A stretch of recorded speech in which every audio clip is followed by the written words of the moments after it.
Magandang umaga. Narito na ang pinakahuli sa lagay na ating panahon ngayong araw ng Linggo, March 8, 2026.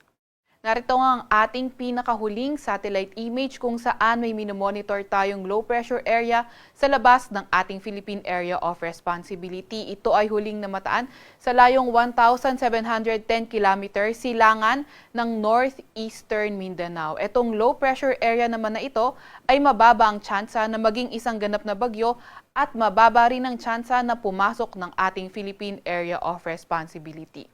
Wala nga rin itong direktang epekto sa kahit na anong parte ng ating bansa. Samantalang northeast monsoon naman o amihan ang nakakaapekto sa northern at central Luzon at easterlies o yung mainit na hangin galing karagatang Pasipiko ang nakakaapekto sa nalalabing bahagi ng ating bansa. Para naman sa lagay ng panahon ngayong araw, inaasahan nga natin na yung northeast monsoon magdadala ng maulap na papawirin na may mga pag-ulan sa lugar ng Cagayan Valley, sa may Apayao, Kalinga, pati na rin sa may Aurora. Kaya yung ating mga kababayan, lalo na yung mga inuulan ng mga nakaraang araw pa, ay pinag-iingat sa mga banta ng pagbaha o hindi kaya pagguho ng lupa. Maulap na papawirin naman at may mga hinang pag-ulan, dulot pa rin ng amihan ang inaasahan sa may Quezon, sa may Marinduque, Oriental Mindoro at sa nalalabing bahagi ng Cordillera Administrative Region. Fair weather naman ang inaasahan sa nalalabing bahagi ng Luzon kung saan sa Metro Manila, sa may Ilocos Region, sa nalalabing bahagi ng Central Luzon, nalalabing bahagi ng Calabarzon at sa may Occidental Mindoro ay may mga tsansa ng may hinang pag-ulan at sa nalalabing bahagi ng Luzon, mga tsansa naman ng mga localized thunderstorms. Yung mga kasamahan natin sa Regional Services Division patuloy na maglalabas ng mga thunderstorm advisory o hindi kaya heavy rainfall warning kung kinakailangan. Agwat ng temperatura ngayong araw sa Metro Manila ay 22 to 30 degrees Celsius. 21 to 30 degrees Celsius naman sa may Lawag, pati na rin sa may Tugigaraw. Agwat ng temperatura sa Baguio ay 15 to 22 degrees Celsius. Sa may Tagaytay naman ay 28 degrees Celsius ang inaasahan nga natin mababang temperatura at sa Legazpi ay 24 to 31 degrees Celsius.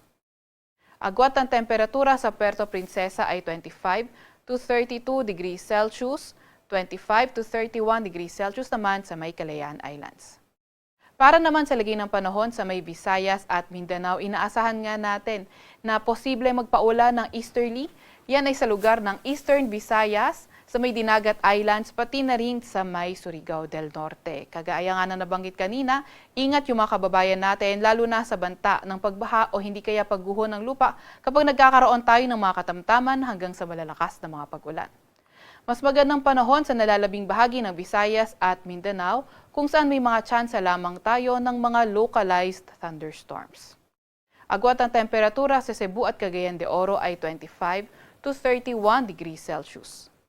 26 to 31 degrees Celsius sa may Iloilo at 24 to 31 degrees Celsius naman sa may Tacloban. Agwat ang temperatura sa may Zamboanga ay 25 to 34 degrees Celsius at 24 to 33 degrees Celsius naman sa may Davao. Update naman sa heat index, yung pinakamataas na italak to 32 degrees Celsius sa may Davao. to 36 degrees Celsius. Update naman sa heat index, yung pinakamataas na italak to 32 degrees Celsius sa may Davao. 34 to 36 degrees Celsius. 43 degrees Celsius ang heat index. To 33 degrees Celsius naman sa may Davao. Na pinakamataas na Update naman ng heat index sa Metro Manila ay 35 to 36 degrees Celsius. Posible namang umabot ng 40 degrees Celsius sa may Coron, Palawan, sa may Dumangas, Iloilo, Catarman, Northern Samar, Borongan City, Eastern Samar at sa may Cotabato City sa may Maguindanao. Kaya ingat lalo na sa mga areas na nabanggit. Wala pa rin naman tayong nakataas na gale warning sa kahit na anong dagat baybay ng ating bansa at terminate na natin yung gale warning natin ngayong 5 a.m. ng umaga. Sa Kalakhang, Maynila, ang araw ay sisikat ng 6:09 ng umaga at lulubog naman ng 6:05 ng gabi.